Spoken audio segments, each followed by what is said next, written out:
buenas tardes, noches ya, con todos. Bien, colegas, jóvenes aún, vamos a empezar esta segunda entrega de preguntas sobre todos los temas de salud pública, epidemiología, estadística, gestión, etcétera, ¿no? Todo en uno solo al mismo precio. Vamos a desarrollar, porque en la primera macro discusión, como todos habrán podido ver, hemos demorado bastante en el sentido de que hemos tenido que haber hecho algunos repasos, algunos recordatorios de conceptos muy importantes, porque son temas que vienen con mayor frecuencia. Hoy día ya no vamos a tener ese problema, así es que primero vamos a terminar todas las preguntas y segundo, probablemente un poco más temprano. ¿Bien? Pero la idea es que vayan fijando los conceptos más importantes que en más de 30 años de exámenes de revisión hemos podido seleccionar para ustedes. Bien, dicho eso, entonces empecemos con la primera pregunta, que dice así: ¿Cuál es la función esencial en salud pública en la que se desarrolla programas sanitarios que fomenten la salud comunitaria, fortalezcan la intersectorialidad, la participación social y los derechos en salud de los ciudadanos? Esta es una pregunta un poco polémica en el momento. O sea, hace 3 años se hizo esta pregunta en un proceso de transición entre lo que eran las funciones esenciales de salud pública, digamos, de la primera generación, a la segunda generación, que son las funciones esenciales de salud pública renovadas, ¿ya? Cada vez que escuchen renovada, tanto a nivel de FES como a nivel de APS, estamos hablando de una segunda generación de estos temas. Entonces, en la primera generación, esta pregunta era perfecta y calzaba exactamente con la letra D, es decir, con promoción de la salud. Sin embargo, esta es la segunda generación de funciones esenciales de salud pública, en las cuales, a diferencia de la primera generación, que ya no la he traído a la vista porque en teoría ya no deberían hacerse preguntas de esa primera generación, la tercera función se llamaba promoción de la salud, ¿ya? Entonces, entre algunos cambios que han ocurrido, como ustedes podrán apreciar, en estas 11 funciones esenciales renovadas ya no hay promoción de la salud como tal, es decir, como una función propiamente dicha. Sin embargo, es importante precisar que si ustedes revisan los nombres de las 11 funciones, vamos a poder apreciar por lo menos en 3 existen componentes de lo que antes era solamente promoción de la salud. Por ejemplo, el abordaje de determinantes sociales, ¿no? Esta función esencial pertenecía en la generación anterior a la función de promoción de la salud. Aquí hay una. La otra es la promoción de la salud y comportamientos saludables, que ya no es solo promoción de la salud como tal, sino se ha añadido comportamientos saludables. Y la tercera es la participación y movilización social, que reitero, también era parte en la anterior generación de la función de promoción de la salud. Entonces, en conclusión, podemos comentar que la promoción de la salud sigue estando presente en las nuevas funciones esenciales, en las funciones esenciales renovadas, pero se han dispersado o se han distribuido en 3 funciones, que son las que acabo de mencionar. En todo caso, la clave en ese momento fue promoción de la salud, atendiendo a lo que acabo de explicar, pero en teoría, en lo sucesivo y a futuro, ya no deberían ustedes tener ese concepto, sino revisar estas 11 funciones. Ahora, a veces genera confusión el número de FESP, o sea, de funciones esenciales de salud pública.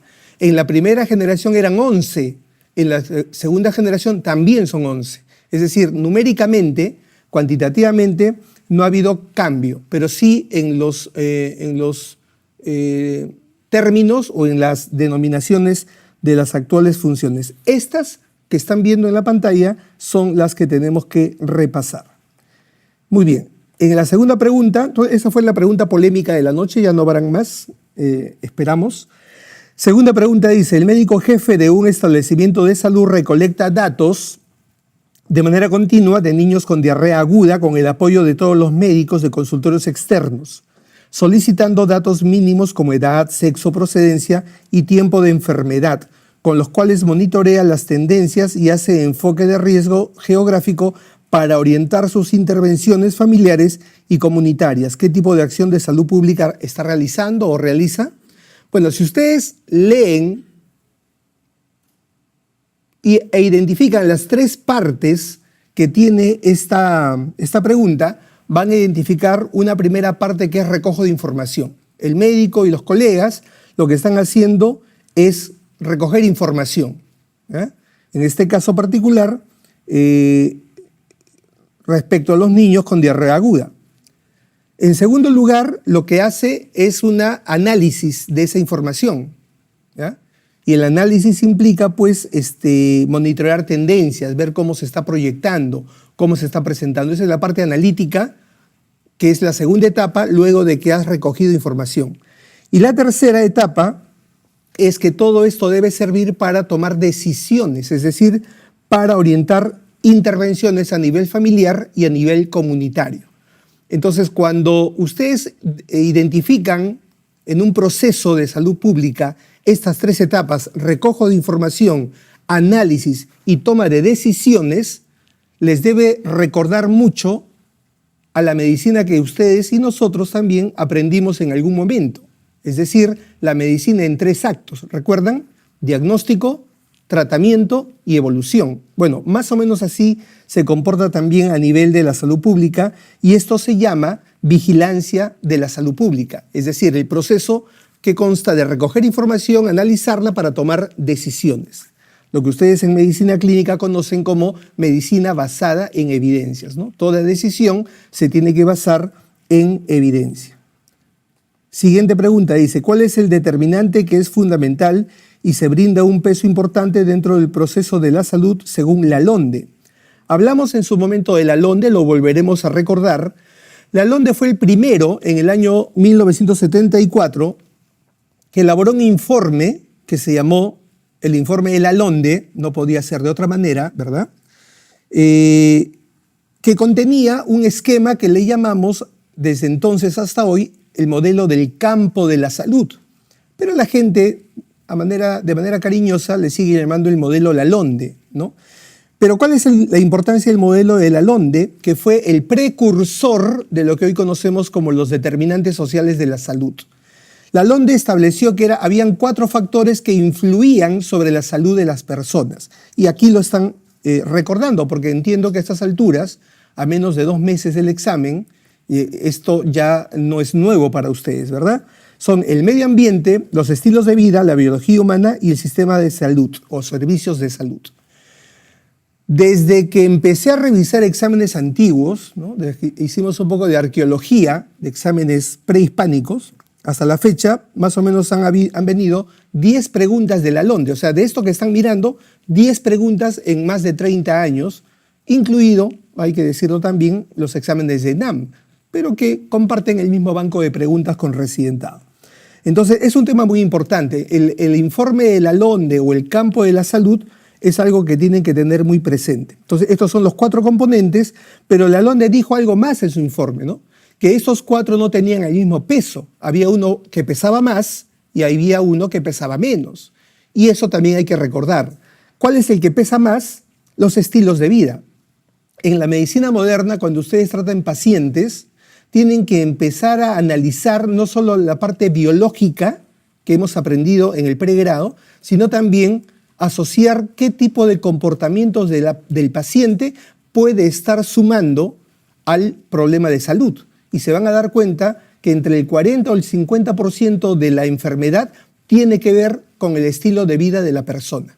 Generalmente los médicos no analizamos esa parte. Analizamos el examen parasitológico, el hemograma, los triglicéridos, es decir, nos enfocamos a la parte biológica, pero Lalonde dijo, y hace muchos años, la parte más importante de todo proceso salud-enfermedad son los estilos de vida en la población que explican aproximadamente entre el 30 al 60% de la enfermedad. Y el factor menos importante, y aquí hay que tomar una dosis de humildad, somos nosotros. el servicio de salud. Es decir, toda la red asistencial no contribuye sino en un 20% en la salud de la población. ¿Ya? Es decir, los médicos no somos los mejores referentes para la salud de la gente. ¿Saben para qué somos buenos referentes? Para la enfermedad de la gente. ¿Y qué es de lo que trata un sistema de salud pública? ¿Solo de curar enfermos? No. También hay que evitar que la gente se enferme. Entonces hay que entender la diferencia entre promover la salud y atender la enfermedad. Según Lalonde, para promover la salud, el factor más importante es mejorar estilos de vida y el menos importante son los servicios de salud. Dicho lo cual, la respuesta son estilos de vida, porque es el que tiene el peso mayor o el de mayor importancia. Cuarta pregunta, niño de 2 años con cuadros diarreicos a repetición sin deshidratación. El indicador talla-edad es menor a 2 desviaciones estándar, viviendo con piso de tierra sin agua ni desagüe. ¿Cuáles determinantes sociales tienen mayor influencia en la situación de salud de este niño? Bien, esta es una pregunta interesante porque me permite decirles una primera cosa. Cuando uno ve una pregunta así y empieza a leer y le empiezan a aparecer cosas como las desviaciones estándar, uno empieza a perder la fe. ¿Ya? Eso es natural. Eso es normal. Nadie se alegra al leer una pregunta a ver términos estadísticos, ¿no? Seamos honestos, basta de hipocresías. Sin embargo, la pregunta y la respuesta no tienen nada que ver con esos términos estadísticos. ¿No? Entonces la pregunta es, entonces, ¿para qué aparecen, doctor? ¿Por qué me ponen esas cosas en el examen? ¿Por qué me perturban? Porque así hay docentes. Pues, ¿no? Hay docentes que han sido poseídos por el maligno y te ponen esas cosas precisamente para distraerte. Son distractores, son artefactos de la pregunta y tienen que saber reconocerlos y diferenciarlos. ¿Cuál es la pregunta? Determinantes sociales. Y ahí sí, ustedes tienen que recordar que hay 2 tipos de determinantes. Y ya no voy a volver a ampliar el tema porque ya lo hicimos en el repaso anterior, pero solamente la síntesis. El determinante estructural y el determinante intermedio. Bueno, al ver algunos rostros me obligan a decir que un determinante social es todo factor de tipo social, ambiental, que influye en la salud de las personas independientemente de las causas biológicas, o sea, los gérmenes, los parásitos, las bacterias, los hongos, los virus, o cualquier otro animalito que por ahí esté metido en el proceso de la enfermedad. Todo lo que está fuera o detrás de lo biológico se llama determinante social. El agua, el desagüe, el medio ambiente, la limpieza pública, la polución ambiental, la educación también, la pobreza, ¿ya? La poca alimentación. Todos esos factores que son esencialmente de tipo social tienen un peso más importante a veces que los factores biológicos en la explicación de la enfermedad, ¿no? Ya lo decía un médico patólogo hace más de 200 años, más le temo a la pobreza que al bacilo de Koch, ¿no? Se me acaba de ir en este momento el nombre del doctor, el padre de la teoría celular, ¿cómo se llama? El doctor Virchow, ¿ya? El doctor Virchow, que no lo conocían, pero es bueno conocerlo, ¿eh? Él decía hace 200 años, Rudolf Virchow, más le temo a la pobreza que al bacilo de Koch, porque precisamente hace 200 años ya se sabía que hay muchas personas que pueden tener el bacilo de Koch en el organismo y nunca han hecho ni harán tuberculosis, porque tenemos un equilibrio, ¿ya?, entre nuestro sistema de defensa y la existencia del germen. El día que ese equilibrio, esa homeostasis se rompe, ahí aparece la enfermedad, ¿ya? Cuando el sistema inmunológico se deprime, y eso puede ser provocado por alguna enfermedad como el VIH o cualquier otra enfermedad inmunodepresiva, o por la desnutrición producto de la anemia, que es producto también de la pobreza. Bien, entonces, esos son el concepto de determinantes sociales y la potencia. Yo sé que es más entretenido encontrar la causa biológica, ¿no?, la fisiopatología que hemos aprendido en el pregrado. Sí, yo lo entiendo, ¿no? Es más emocionante que estar analizando aspectos sociales de las enfermedades, pero no les quepa la menor duda que si ustedes realmente quieren tratar y resolver un problema de salud pública, no basta con dar antibióticos, porque pasarán los años y el problema seguirá. Yo puedo tener una cantidad suficiente de endocrinólogos, muy buenos endocrinólogos, y les aseguro que si lo único que hacen es seguir tratando y corrigiendo la glicemia de sus pacientes, la diabetes seguirá siendo un problema de salud pública en el Perú. Porque no basta tratar o corregir la hiperglicemia. Hay que tener incidencia sobre los estilos de vida, sobre el hábito alimentario. Porque si no cierras ese caño, la diabetes se seguirá perpetuando per secula seculorum, ¿no? Esa es la importancia de abordar determinantes sociales. Muy bien, ya habiendo dicho eso, decía que los determinantes sociales, la OMS los ha dividido en dos tipos: los determinantes estructurales y los determinantes intermedios. Tarea para la casa, por favor, revisen el esquema que lo hicimos en teoría y que lo volvimos a repasar en la práctica. Solo recuerden que los determinantes estructurales son aquellos que determinan la estructura socioeconómica de la población. Por eso se llaman estructurales, porque determinan la estructura socioeconómica. En otras palabras, estos determinantes son los que determinan cuánta gente va a ser pobre y cuánta gente no es pobre en una sociedad. Esos son los estructurales. Y los intermedios son los determinantes del día a día, con los que convivimos en nuestro quehacer diario. Por ejemplo, lo que nos rodea, por ejemplo, nuestros estilos de vida.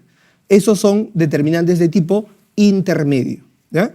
Entonces, cuando aquí me hablan de que falta desagüe, que no tiene agua, que el piso es de tierra, me están haciendo una referencia a aspectos sociales que van a influir en la diarrea de esos niños, es decir, esos son los determinantes intermedios.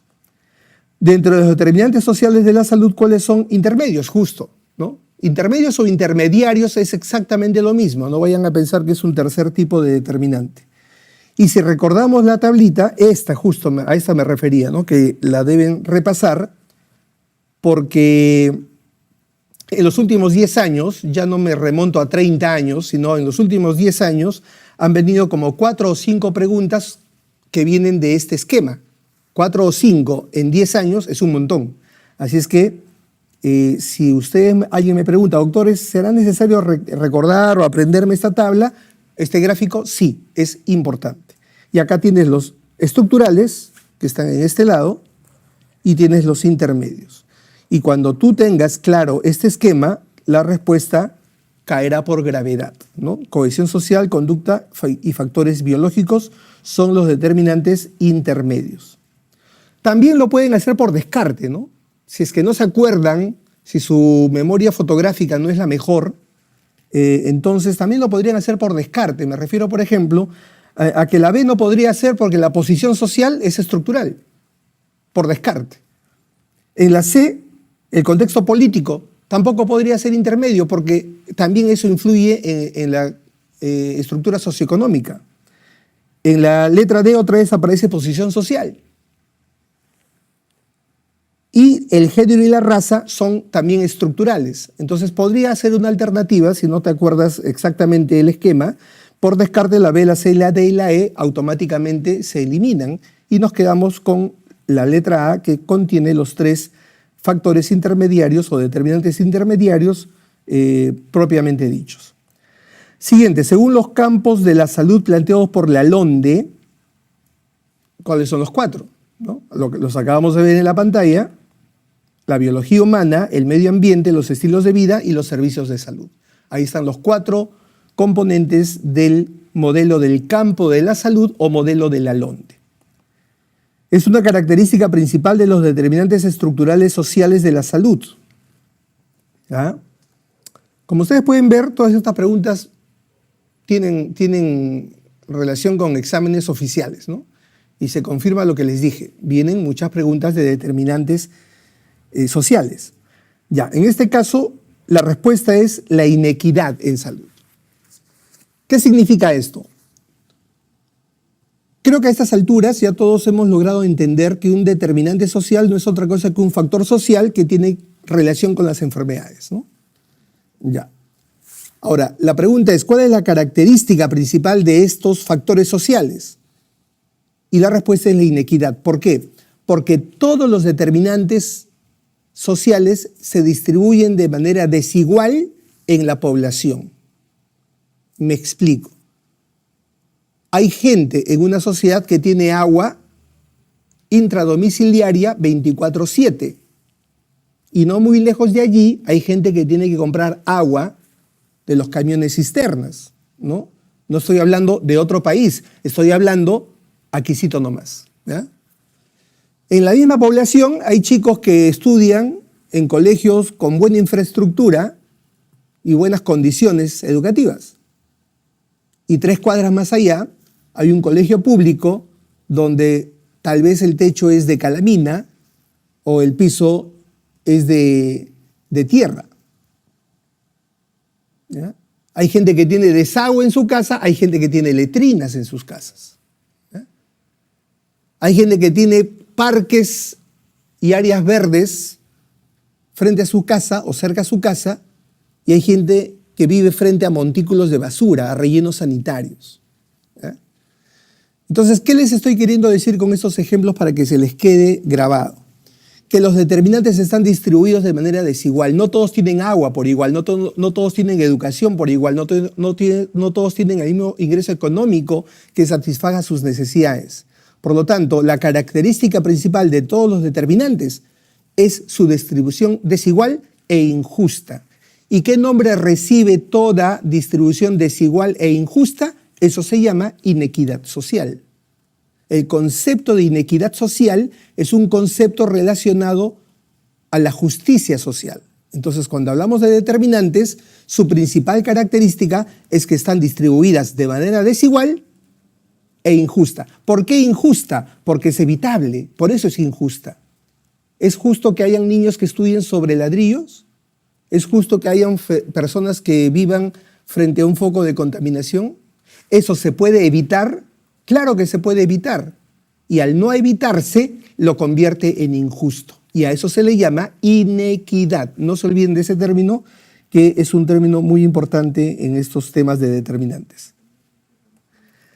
Siguiente, la causa de la mayor parte de las desigualdades sanitarias entre los países y dentro de cada país son los determinantes sociales de la salud, y estos corresponden a, en esencia, los determinantes sociales corresponden a los factores estructurales, vuelve a aparecer el concepto, y los factores intermedios. Doctor, pero ahí no dice intermedios. Sí, pero dice circunstancias de vida, que es lo que les dije hace un momento. Los factores estructurales son los que determinan cuánta pobreza puede haber en una sociedad, y los intermedios son las circunstancias que te rodean. Es decir, circunstancias de vida pueden asumirlo como sinónimo de determinantes intermedios, ¿no? O sea, si tu colegio tiene agua y desagüe, si tu vivienda tiene acceso a servicios básicos, si la zona donde vives te da condiciones medioambientales adecuadas, todo eso es tu día a día, son tus circunstancias de vida, y a eso se denominan determinantes intermedios también. De acuerdo a Marc Lalonde, ¿cuál no es un campo de la salud? Bueno, la pobreza, pues, ¿no? Los otros 4 sí. Ahora, ¿eso significa que la pobreza no es un determinante social? No, sí es un determinante social. Es más, tal vez a la luz de hoy es el más importante determinante social. Lo que pasa es que la pregunta te pide de acuerdo al modelo de Lalonde. Y Lalonde, con sus defectos y virtudes, no consideró a la pobreza como uno de los determinantes. Hoy día, la OMS considera que la pobreza es el principal determinante social de la salud. El principal. Y eso se establece de manera pragmática cuando tú ves y comparas un país que no es pobre con un país pobre. ¿Quién tiene mayor carga de morbilidad prevenible? Los países pobres. Porque el hecho de salir de la pobreza mejora tus condiciones de vida y reduce las enfermedades evitables. Entonces, la pobreza hoy día es el principal determinante social de la salud en todo el mundo. Pero en el momento de la LONDE, él no lo tomó en cuenta. Esa es la razón y la explicación. Analizó los determinantes de la salud y construyó un modelo que es clásico en salud pública, la LONDE. ¿Bien? Muy bien, entonces, básicamente son todas las preguntas que han venido sobre la LONDE, los conceptos de determinantes sociales, y hay algunas que todavía vamos a volver a revisar en otra entrega. Diga. Siempre.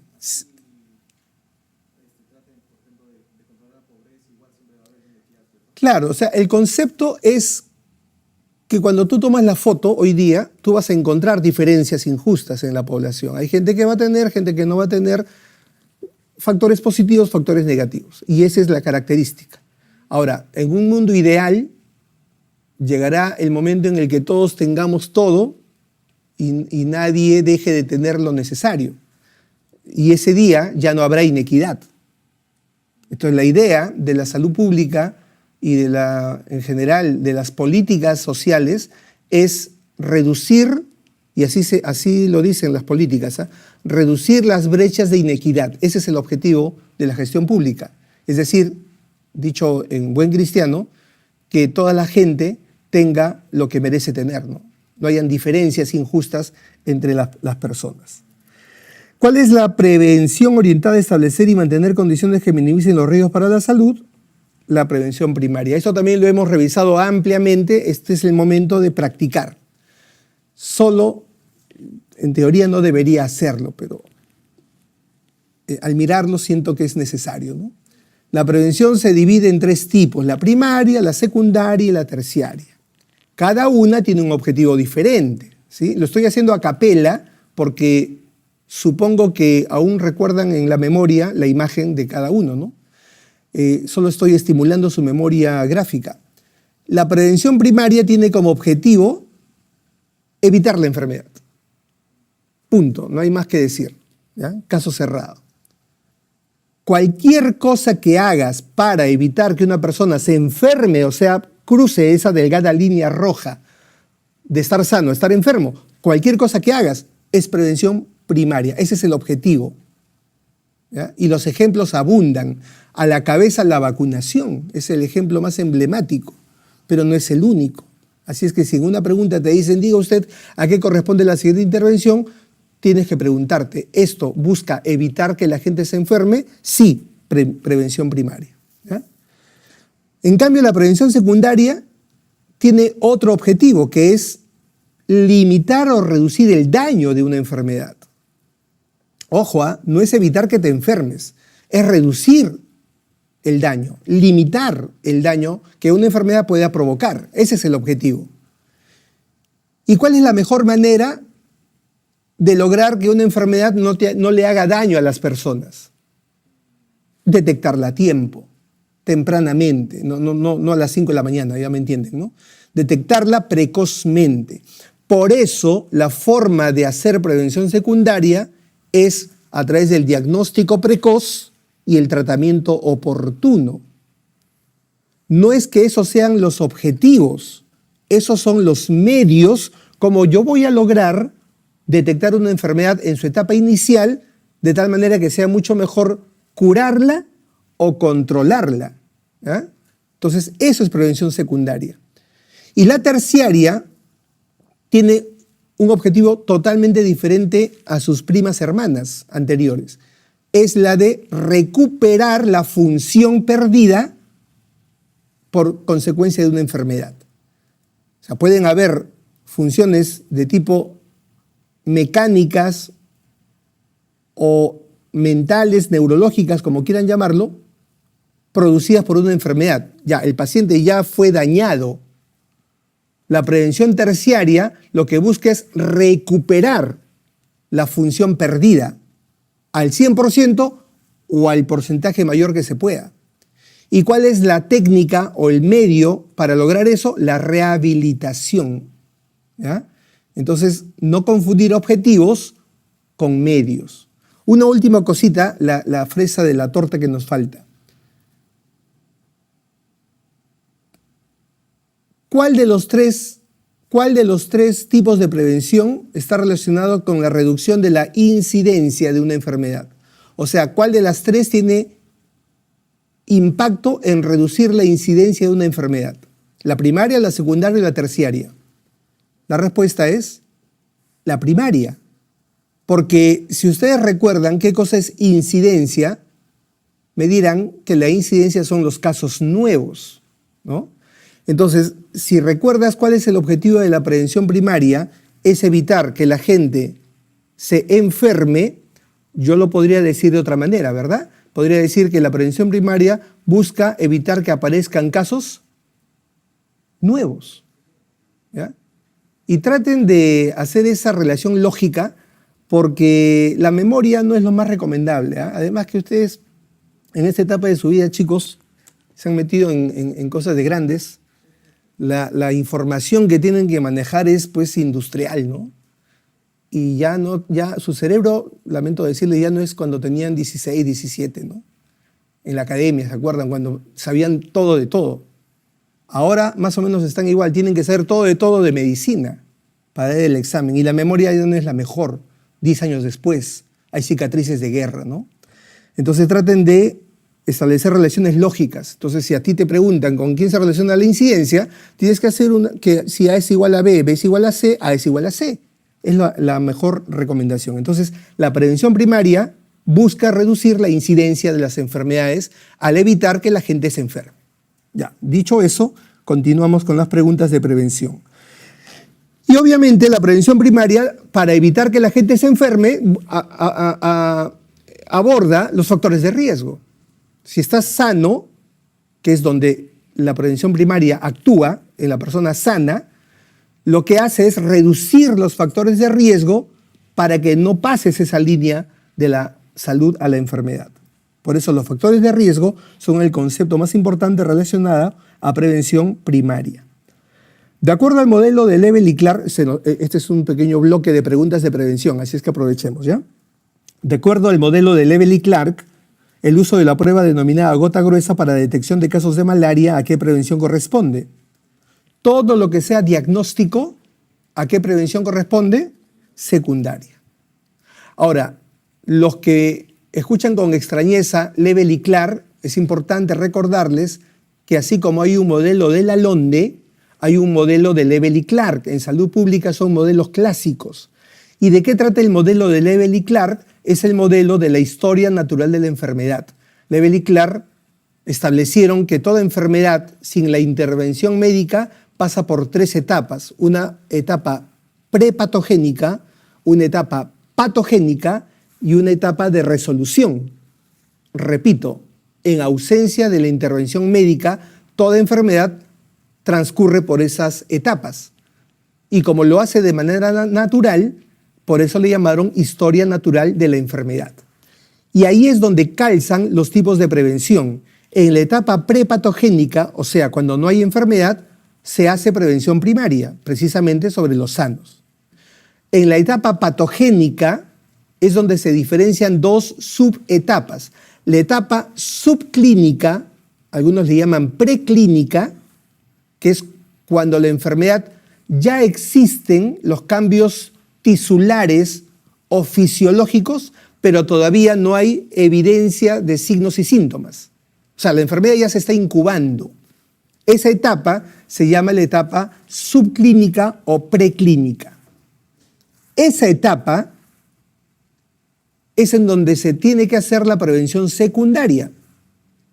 Es decir, cuando tú tienes un grupo de personas que tienen alto riesgo de ser hipertensos, pero no tienen tinnitus, escotomas, ni nada de los síntomas clásicos que conocemos, es a ese grupo al que tú tienes que hacerle un despistaje de hipertensión. Y te aseguro que habrá un porcentaje que van a ser hipertensos sin que ellos lo sepan, sin que existan síntomas todavía. ¿Por qué? Porque están en la etapa preclínica. Igual con los diabéticos, las campañas de tamizaje o despistaje de diabetes se hace en las personas que aparentemente son sanas, pero al momento de hacerle los test correspondientes, identificas que hay gente que ya tiene hiperglicemias y si hay por repetición, entonces ya puedes diagnosticar diabetes de manera precoz. Esa es la etapa preclínica. Y cuando la enfermedad progresa, entramos ya a la etapa clínica, que es cuando los signos y síntomas aparecen y hacen fácil el diagnóstico de la enfermedad. Entonces, la etapa patogénica tiene la etapa preclínica y la etapa clínica. En la preclínica, repito, se hace prevención secundaria y en la clínica suele hacerse la prevención terciaria. Doctor, y en la etapa de resolución, que es el final de la enfermedad, que se puede curar de manera espontánea, o sea, se autolimita, puede volverse crónica, segunda opción. Tercera opción, puede generar complicaciones. O cuarto, te puede matar. Esos son los 4 caminos naturales por el que puede transitar cualquier enfermedad. En esa etapa de resolución no se hace ningún tipo de prevención. La prevención solo es en el periodo prepatogénico y en el periodo patogénico. Ya, y la gota gruesa pues es una forma de diagnóstico precoz, por lo tanto es secundaria. ¿A qué corresponde un evento de gran magnitud no deseado en el que los trabajadores no sufren lesiones o enfermedades? Por definición, esto es una pregunta de medicina ocupacional, ¿ya? Y la medicina ocupacional tiene sus normas técnicas. Yo ya les he dicho en clases y en la anterior discusión o macrodiscusión que el 95% de preguntas de salud pública son preguntas que vienen de normas técnicas, no son preguntas de cultura general, no son preguntas de opinión, ¿ya? Yo sé que algunas parecen, pero no son. Todas son, o en un 95%, preguntas normativas. Significa que hay alguna norma técnica en la cual está la respuesta que tienes que marcar. Y hay un 5% que ya son de criterio general, ¿no? Pero esas son las menos. Y estas son las definiciones en la norma de medicina ocupacional que corresponde al incidente peligroso. Ante ello, no hay nada más que explicar, simplemente es una respuesta que está en la norma. Siguiente, en un centro de salud se modificó la infraestructura para obtener más consultorios. 6 meses después se reportaron trabajadores del centro con tuberculosis pulmonar. ¿Cuál de las siguientes es la medida de control ambiental que se debe implementar? Esta pregunta la aprendimos claramente después del COVID. Cuando ocurrió lo del COVID, y probablemente nadie se ha olvidado de toda esa etapa, se recomendaba la distancia física, se recomendaba el lavado de manos y el uso de mascarilla, recuerda, esas eran las 3 recomendaciones cardinales. Pero lamentablemente ya en el final de la etapa, ¿no?, de la pandemia, recién se empezó a impulsar con cierta intensidad la 4ª recomendación, la ventilación natural. Y esto fue apoyado por muchos estudios que se hicieron en el momento en diferentes países, en donde cuando tú tenías un grupo de personas en un ambiente en el que había ventilación natural, la transmisión de COVID caía de manera significativa. Y a partir de eso, y en general, para cualquier enfermedad de tipo respiratoria, una recomendación cardinal, esencial, es maximizar la ventilación natural. No se olviden, eso vale para el COVID, eso vale para la tuberculosis, y eso vale para la influenza y para cualquier enfermedad de tipo respiratorio. ¿Cuál es la población usuaria de las IPRES del Seguro Social del Perú? Salud. Hay que recordar que con este advenimiento del aseguramiento universal de salud, es decir, con la pretensión que tenemos como país de tener un seguro universal, porque ustedes saben que eso es parte de la política de salud, ¿verdad? Tener un seguro universal, ¿no? Miren, si ya fuimos al Mundial después de 36 años, si tenemos la mejor gastronomía del mundo y ahora tenemos papa, o sea, ¿por qué no tener un seguro universal? Y eso ha generado una serie de terminologías nuevas, entre las que se destaca IPRES, IAFAS y PEAS. Estos 3 términos están muy ligados a la política del seguro universal, que en el Perú se llama Aseguramiento Universal de Salud o AUS. ¿Qué cosas son las IAFAS? Son las instituciones administradoras de fondos de salud, o sea, las que mueven la plata. Esas son una IAFA, son las que administran la plata, el dinero que se inyecta al sistema de salud. ¿Cuáles son las IAFAS más grandes? ¿Cuáles son las IAFAS más importantes? Las que tienen la billetera gorda, el SIS y ESSalud. Esas son las dos IAFAS más importantes del sistema de salud peruano. El SIS y ESSalud. El SIS en primer lugar, ESSalud en segundo lugar. Esas son IAFAS. A nivel privado, todas las clínicas privadas, ¿no?, que manejan los recursos de los que compran seguro privado, también son IAFAS. Pero, ya ustedes entenderán, ¿no?, en el Perú las IAFAS privadas pues son chiquitas, ¿no?, comparadas a las IAFAS públicas como el SIS y ESSalud. ¿Qué cosas son las IPRES? Son las instituciones prestadoras de servicios de salud, IPRES, que es lo que está en la pregunta. En buen cristiano, una IPRES no es otra cosa que un lugar donde se atiende a los pacientes. Por lo tanto, una IPRES es cualquier establecimiento de salud. Desde la posta de salud más chiquita, lejana y precaria que tengamos en el sistema, a las que yo llamo por cariño kioscos de salud, hasta el Instituto Nacional de Salud, cualquiera de los que ustedes quieran, pasando por el Rebagliati y el Almenara. O sea, ya ustedes marcan la diferencia entre una y otra, ¿no? El poder que tiene una y el poder resolutivo que tiene otra. Bueno, no importa el poder, todas son IPRES, porque tanto en la chiquita como en la grandota se atienden pacientes. Ese es el concepto de IPRES. ¿Y qué cosa es el PEAS? El PEAS es el Plan Esencial de Aseguramiento de Salud. Es decir, el PEAS es la lista de atenciones que se le brindan a los asegurados. Y obviamente eso es una lista que tiene exclusiones, ¿verdad? Como cualquier seguro privado, el seguro público del PEAS también tiene exclusiones, como las cirugías estéticas, por ejemplo, que no entran dentro de esa cobertura. Bien, entonces esos son los tres términos, y ahora sí, entendiendo el término, ¿cuál es la población usuaria de las IPRES del Seguro Social? En otras palabras, ¿cuáles son los usuarios del Seguro Social? Los trabajadores del sector formal y sus dependientes, ¿no?, o sus derechohabientes. Aún no concluye el primer trimestre del año y es la quinta gestante a término que acude al centro de salud desde localidades a menos de 2 horas de distancia, sin ningún control prenatal. ¿Qué actividad prioritaria debe implementar el equipo de salud?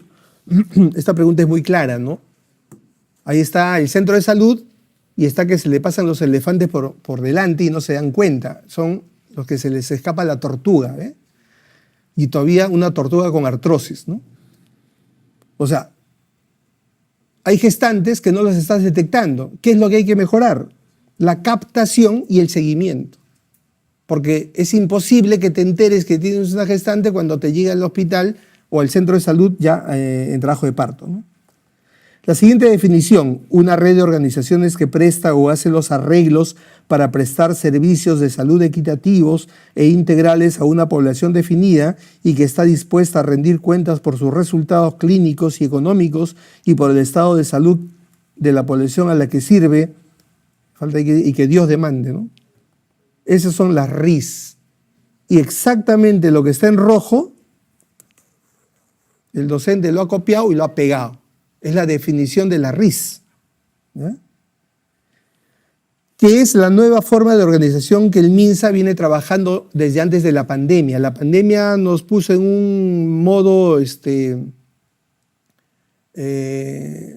congelado, pero ya nos estamos descongelando y otra vez se está empezando a implementar. Es decir, las redes de salud que ustedes conocieron cuando hicieron sus serums ya no van a existir más, porque van a ser reemplazadas por las redes integradas de salud. ¿Y cuál es la diferencia entre una y otra? Más allá de la definición bien fea, es una versión bien aburrida, pero la diferencia esencial es que las redes de salud que ustedes han conocido han estado integradas por establecimientos del MINSA. Todos los establecimientos de una red son establecimientos MINSA. Una red integrada va a incorporar, según existan en el territorio, en la jurisdicción, a establecimientos de e-salud, establecimientos privados, establecimientos de las sanidades, establecimientos municipales e inclusive centros de salud parroquiales. O sea, todos los establecimientos que tengan que ver con salud, que estén dentro de la jurisdicción de una red, deben ser incorporados a la red. Entonces ya no va a ser una red solo del MINSA, va a ser una red integrada con todos las IPRES, para hablar con el término que ya conocemos, que existan en esa jurisdicción. Esa es la diferencia con las redes actuales y las redes integradas que van a existir, ¿ya? Entonces la respuesta es, por definición, redes integradas. Ya no se llaman redes integradas de servicios de salud. Hoy día solo se llaman redes integradas de salud, nada más, ¿ya? Pero la pregunta es del 2018, hace 7 años sí se llamaban así. ¿Y en qué contexto se crean las RIS? En el contexto, de la atención primaria de la salud. Entonces, dentro de la APS renovada, como les dije al inicio, se han renovado las funciones esenciales de salud pública y se han renovado la APS. En la renovación de la atención primaria de la salud se ha incorporado esta necesidad de que los establecimientos que están en un mismo territorio se integren. Entonces la respuesta es, las RIS se han implementado en el contexto de la atención primaria de la salud que ha recomendado la OPS. El médico del centro de salud decide hacer visitas domiciliarias a su paciente ingresando a su hogar. Este es un momento de especial relevancia en la relación médico-paciente que favorece la solidaridad, ¿ya? Yo hubiera preferido que diga la confianza, ¿no? Pero bueno, la solidaridad no está mal tampoco en la relación médico-paciente. ¿Cuál alternativa corresponde a un estándar de calidad para establecimiento de salud del primer nivel de atención? Esta es una pregunta capciosa, ¿eh? Tengan cuidado. Ya les dije que el maligno existe. En realidad, las 5 alternativas, digamos, son características de un establecimiento de primer nivel. Todo establecimiento del primer nivel también recibe financiamiento, ya sea por parte de la DIRESA, la Geresa, o ya sea por parte del SIS. En el primer nivel también hay sistema de referencias. En el primer nivel también hay categorización. Recuerdan que hay 4 categorías en el primer nivel, la 1.1, 1.2, 1.3, 1.4. Eso también hay que recordar. También hay salud ambiental y también hay participación social, ¿ya? Es decir, aparentemente las 5 alternativas son correctas, pero obviamente hay que elegir una. Y entonces, ¿cuál es el criterio de elección?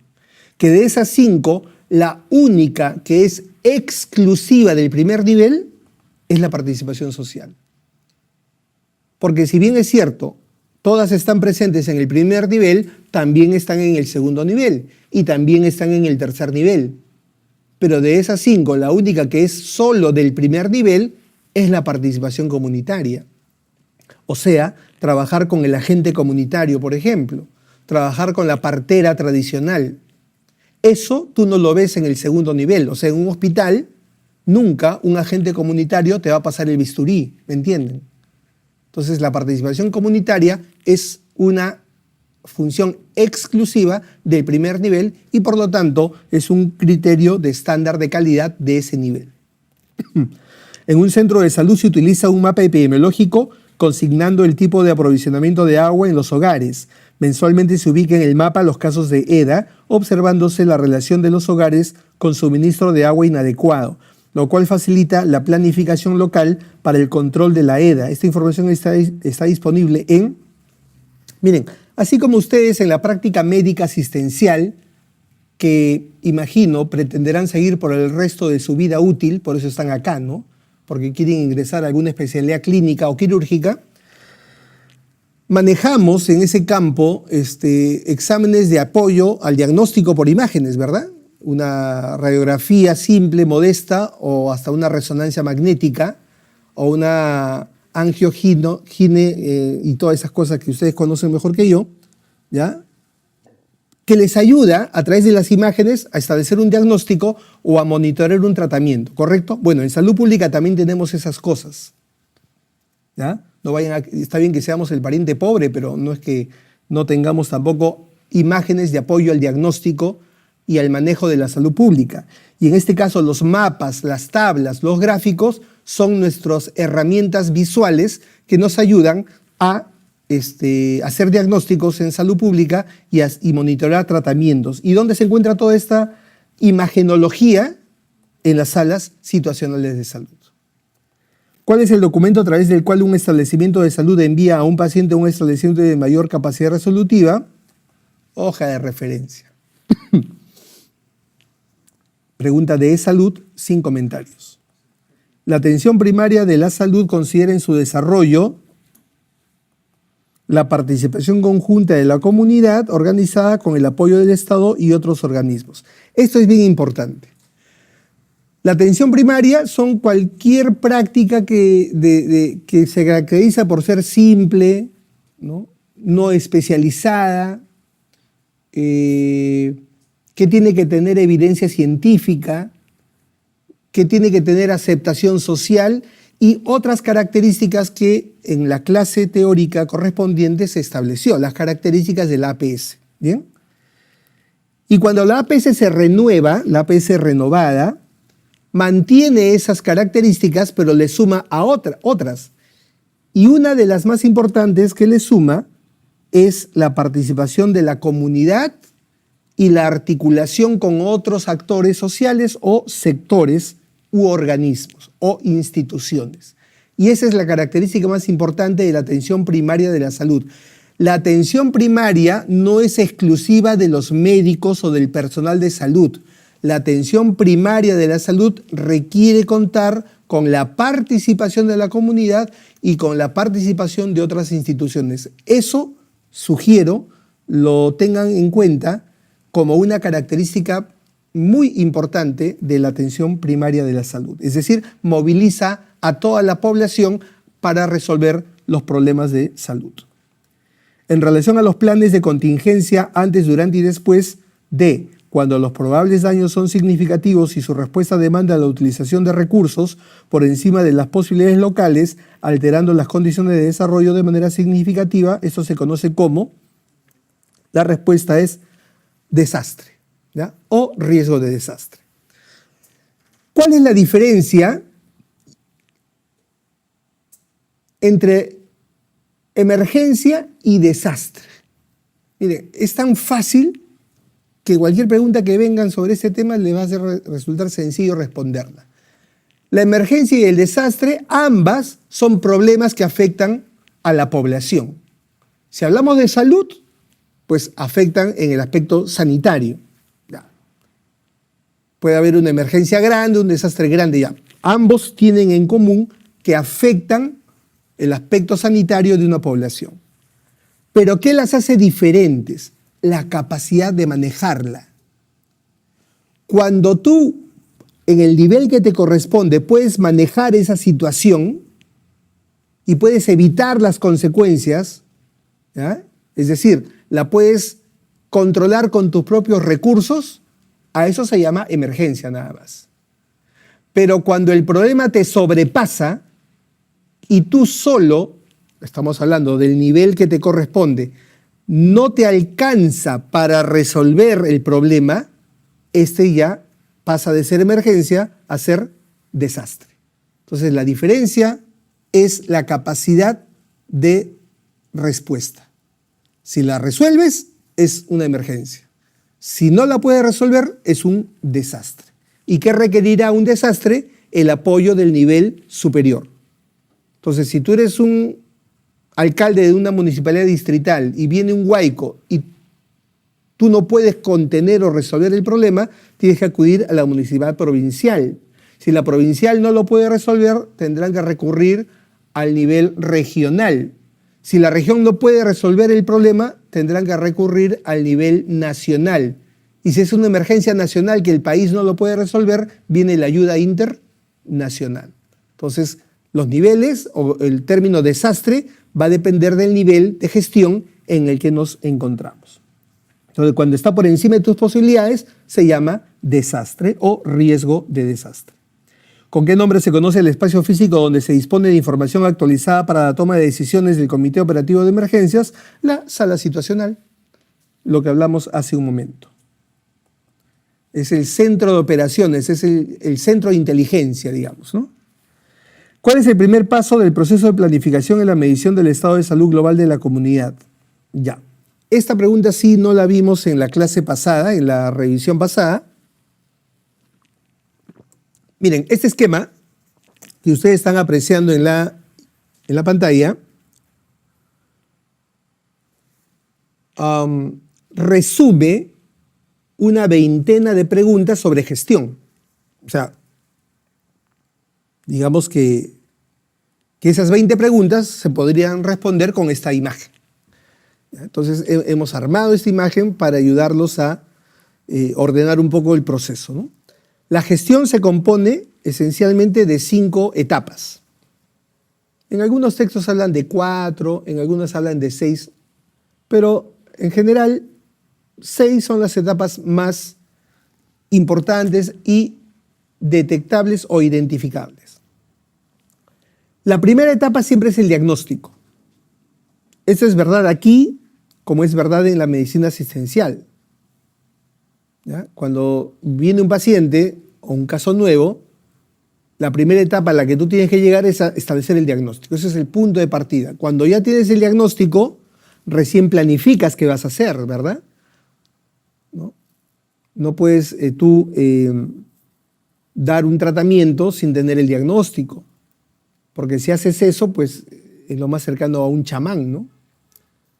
Entonces, diagnosticas primero y en base al diagnóstico planificas qué vas a hacer, qué quieres lograr, cuál es el objetivo que quieres alcanzar. Luego de que ya tienes claro lo que deseas lograr en el proceso de gestión, viene la organización. ¿Qué significa organizar? Organizar significa distribuir funciones. A ti te toca hacer esto, tú vas a estar en este lugar, tú vas a tocar la campana cuando pase algo. Cuando tú distribuyes funciones o responsabilidades, estás organizando. Esa es la organización. Una vez que ya tienes el diagnóstico, una vez que ya has planificado las metas u objetivos, una vez que ya has organizado todo, ¿qué falta hacer? Empezar a ejecutar las cosas. O sea, entras en la etapa de actividades, de ejecución de actividades que está relacionada a la dirección. Es decir, tú vas a encargarte de que todo se haga según lo establecido. Y la última etapa de la gestión es el control. ¿Qué cosa es el control? El control son todas las acciones que buscan verificar si las cosas se están haciendo según lo planteado. ¿Y cuáles son las 3 acciones de control más importantes? La supervisión, el monitoreo y la evaluación. ¿Ya? Entonces, lo que está debajo de estas piezas del rompecabezas, todo lo que está debajo, son las diferentes formas de preguntas que han venido en la veintena de exámenes que acabo de hacer referencia. Por ejemplo, en el diagnóstico está relacionado con el ASIS. El ASIS es un instrumento que te ayuda a establecer el diagnóstico. Y en una pregunta vino así, como ASIS. O también identificar necesidades. Entonces, lo que ustedes están mirando ahí son las diferentes formas como te puede venir cada etapa dentro de una pregunta. Ahora, como les dije hace un momento, hay preguntas en las que no consideran las 5 etapas, solamente consideran a veces 3 etapas, a veces 4. Pero lo importante es que la secuencia no se pierda. Ese es el orden correcto. Primero siempre el diagnóstico y al final siempre el control. ¿Ya? y en el intermedio las etapas en ese orden. Dicho lo cual, ¿cuál es el primer paso del proceso de planificación en la medición del estado de salud global de la comunidad? Medir o evaluar la carga de enfermedad, que significa saber ante qué me voy a enfrentar, cuál es el problema. La diferencia con la salud pública, estimados jóvenes colegas, es que cuando tú atiendes a una persona, a un paciente o a un individuo, tienes que diagnosticarle la enfermedad de la persona. Ese es el reto del primer paso. En salud pública no trabajamos con una enfermedad, trabajamos con toda la carga de enfermedades que afectan a esa población, que evidentemente no son solo una, es un conjunto de enfermedades entre las cuales tenemos que priorizar cuáles son las que vamos a trabajar en una primera etapa. En planificación en salud, una de las acciones a realizar durante la etapa de programación, dentro de la planificación, tú vas a programar actividades para lograr las metas. O sea, toda meta depende de actividades que tú vayas a hacer. Por ejemplo, ustedes tienen como meta ingresar a la residencia. Eso me queda claro. Para lograr esa meta, tú te has programado actividades. Entre ellas, por ejemplo, estar aquí en la academia, organizar cómo vas a estudiar, qué curso te toca cada día, ¿no? Cómo te vas a preparar mejor para el examen, para el simulacro, etc. Entonces, todas esas cosas que tú necesitas, en qué lugar voy a estudiar, en qué horario voy a estudiar, todas esas actividades las tienes que programar, ¿ya? Y eso es parte de la etapa de la planificación que está orientada a lograr el objetivo que tenemos, que es ingresar a la residencia. En salud pública es exactamente igual. Yo quiero reducir la mortalidad materna, que está muy elevada en esa comunidad. ¿Qué tengo que hacer? Un conjunto de actividades. Quiero reducir la transmisión de tuberculosis, quiero reducir la prevalencia de diabetes, etcétera, etcétera. Entonces, en la etapa de planificación yo programo actividades. Entonces, la programación está relacionada a la definición de actividades. En la planificación estratégica de un establecimiento de salud, la visión se define como, hay dos tipos de planificación. De todas las preguntas de gestión, el 80% son de planificación. Ese es un dato también a tomar en cuenta. En la planificación hay dos tipos de planificación, la llamada planificación estratégica y la llamada planificación operativa. ¿Cuál es la diferencia? La planificación operativa, empecemos con esta segunda, la planificación operativa es una planificación de corto plazo. Y en gestión, el corto plazo usualmente es un año.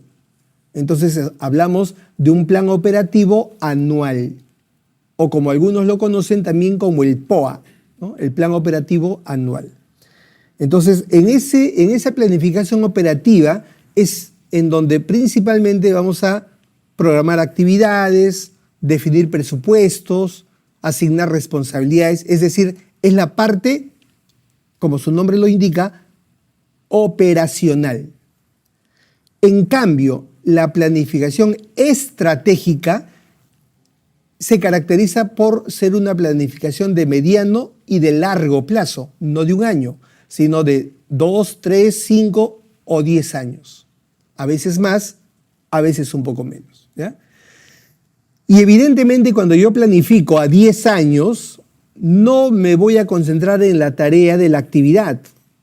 Me voy a dedicar esencialmente a la visión y a la misión, que son las características más importantes de la planificación estratégica. Es decir, ¿quién quiero ser de aquí a 10 años?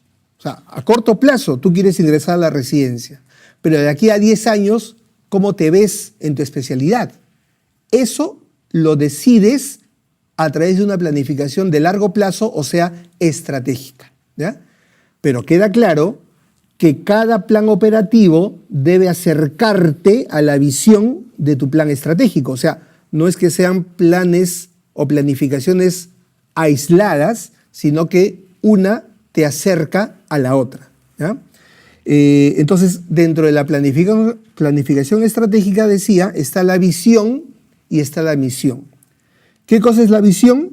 para responder la pregunta, es el objetivo que tiene previsto alcanzar en un plazo determinado, ¿no? Acá hubiera sido mejor que diga en un mediano o largo plazo, pero bueno, esa es la respuesta que más se acerca al concepto de visión. ¿Y qué cosa es la misión? La misión es la razón de ser de la institución, es decir, la naturaleza de la organización o de la institución. Esa es la misión, ¿ya? La razón de ser.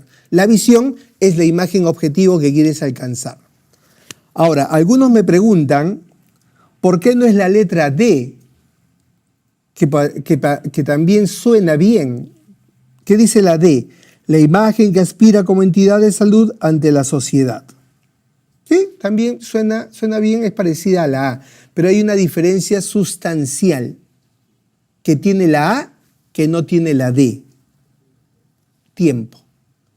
Toda visión debe definirse en un tiempo determinado, ¿ya? Porque si no simplemente sería un ideal o sería una utopía. Yo voy a decir, yo voy a ser el mejor dermatólogo del país de aquí al año 2040. Ya, esa es mi visión de largo plazo.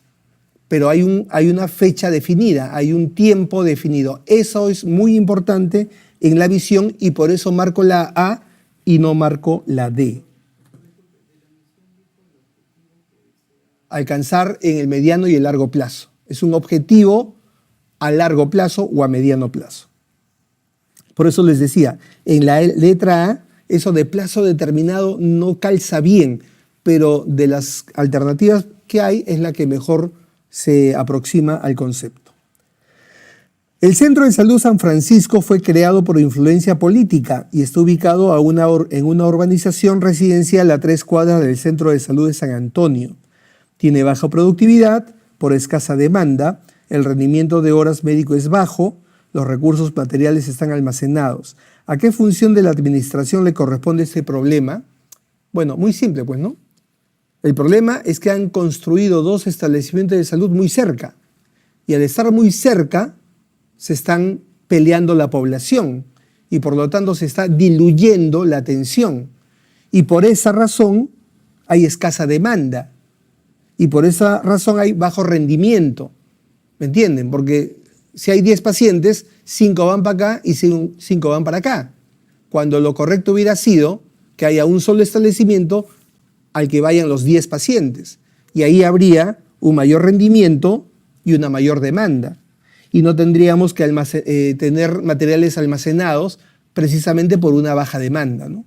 Entonces la pregunta es, dentro de la gestión o la administración, ¿dónde estuvo el problema? En una falta de planificación. O sea, se planificó mal la construcción de estos establecimientos que están muy cerca. ¿Cuál de las siguientes funciones del líder es la más importante? Bueno, ahí no hay mucho que discutir. Conducir y mantener el grupo, ¿no? Seguimos. Esta, por ejemplo, es una pregunta no normativa, ¿no? Es ese 5% de preguntas a veces de criterio. Se denomina equipo formal en las organizaciones aquel que posee reconocimiento oficial, o sea, un documento en el que se le asignan funciones. Esa es la denominación de equipo formal, ¿no? El que tiene un documento oficial que lo define. ¿Qué se desarrolla en la administración de un establecimiento nivel 1 al relacionar las actividades de sus diversas unidades para alcanzar las metas propuestas? El texto de la pregunta no es el más amigable del mundo, debo advertir, pero si tenemos claras las 5 etapas de la gestión, con la que más se ajusta este concepto es con la organización, ¿no? O sea, son las actividades que le asignas a cada unidad del servicio, ¿no? O sea, las funciones o las responsabilidades que le vamos a asignar.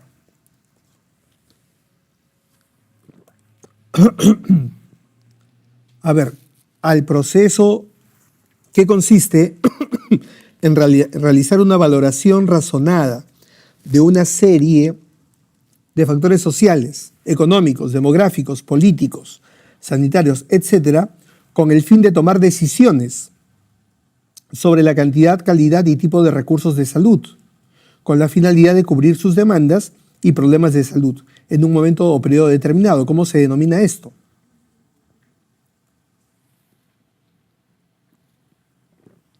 Esta pregunta, igual que la primera o una de las primeras que vimos, ¿se acuerdan cuando hablábamos de vigilancia en salud pública, que era recoger información, analizarla para tomar decisiones? Es bastante parecida, ¿no? Solo que en esta pregunta no hay la alternativa vigilancia en salud pública, que podría ser una candidata de fuerza a ser una respuesta. Pero hay otra alternativa que está vinculada a la vigilancia en salud pública, que corresponde a un instrumento de análisis, el ASIS. ¿Ya? El ASIS es un instrumento a través del cual uno desarrolla el proceso de valoración razonada. ¿Qué cosa es valoración razonada? Análisis. ¿Ya? Entonces, en lugar de realizar un análisis de una serie de factores, le han puesto valorización razonada, supongo para elevar el nivel de dificultad de la pregunta, pero esa es la clave de la respuesta, ¿no? Y es verdad, en el ASIS, como lo conocemos, pues se identifican problemas sanitarios, también problemas sociales y problemas de recursos, ¿no? Y el ASIS nos ayuda a tomar decisiones para mejorar la salud pública de esa población. Los que estuvieron en clase, o en todo caso estuvieron despiertos en clase, recordarán que yo hago una analogía muy importante. El ASIS es la historia clínica de la comunidad. Así como para el campo asistencial, la historia clínica es la principal herramienta que contiene información para que tú conozcas la salud de tu paciente y puedas tomar decisiones adecuadas, ese rol en la salud pública lo cumple el ASIS. Es la historia clínica de la comunidad. Y justamente pensé que no estaba el esquema. Ahí está. El ASIS, al igual que la historia clínica, tiene partes, ¿no? La anamnesis, el examen físico, la parte de las funciones vitales y todo lo que conocemos. En el ASIS también hay partes, pero solo son 3. La parte donde está toda la información de la salud y enfermedad, o sea, los indicadores de moro y mortalidad, la parte donde están todos los determinantes sociales, ¿ya? O sea, indicadores sociodemográficos, y la parte donde están todos los recursos que disponemos para poder atender la salud de esa población, que le llamamos respuesta social. Atentos con esto, porque han habido ya 2 preguntas en examen de residentado, una y ENAM otra, que hacen referencia a este tercer componente que no es muy conocido, no es muy comercial. O sea, respuesta social se refiere a todos los indicadores de la oferta de los servicios. En otras palabras, todos los recursos que disponemos. Si tú quieres saber cuántos médicos hay en esa jurisdicción, esa información está en el componente llamado respuesta social. Cuántas enfermeras, cuántas camas, cuánto presupuesto. Todo lo que sea recursos para trabajar en la salud de esa comunidad está en la parte llamada respuesta social. Si quieres saber dónde están las enfermedades o causas de muerte, está en la parte de salud-enfermedad. Y si quieres saber cuánta familia tiene agua y desagüe, cuánta pobreza hay en la población, eso está en los determinantes sociales, ¿no? Entonces, toda la información está distribuida en esos 3 componentes de la ASIS.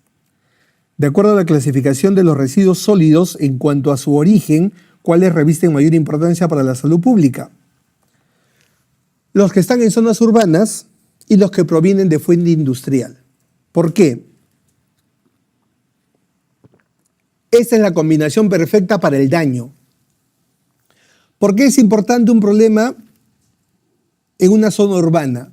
Porque en las zonas urbanas la gente vive con una alta densidad poblacional. O sea, vivimos juntitos, unos pegados a los otros. Por eso cuando hay un problema de salud pública en general, las poblaciones más afectadas siempre son las zonas urbanas. Esa es una variable. Y la otra, toda fuente de origen industrial siempre tiene mayor peligro para la salud pública de las personas. Si tú juntas esas dos cosas, evidentemente convierten al problema en una prioridad, ¿no? En una prioridad. El Centro de Salud del Distrito de Chikungunya es el primer punto de contacto entre las personas y el sistema de servicios de salud. Esto implica que en el quehacer de los equipos de salud se debe reforzar en otras palabras, ¿qué se debe reforzar en el primer nivel de atención? La atención familiar y comunitaria. Por eso el MAIS, el modelo de atención integral, se llamaba basado en familia y comunidad. Pero ya no existe más el MAIS. El año 2020 fue reemplazado por el MCI, que es la nueva norma técnica vigente del primer nivel de atención.